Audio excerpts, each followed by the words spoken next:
gorgeous, my name is Minna Talabt and I'm the National Brow Artist for Benefit Cosmetics, and today I'm going to be using precisely my brow pencil to brush in my brows, and then after that I fill them in by applying soft hair strokes to have that natural brow look that I need in the morning.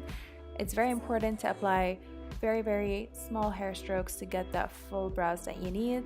And then after that I lock in the look by using Gimme Brow Plus. It volumizes, it sets in the look, and also it's heat proof, that will last me all day. And that's it for my morning brow look. It's very soft, it's very natural, and it's very easy to do. But if I want to transition from a day to a night look, I usually go ahead and add a little bit more eyeshadow, matte lipstick, and then intensify the ends of my brows using Gimme Brow Plus.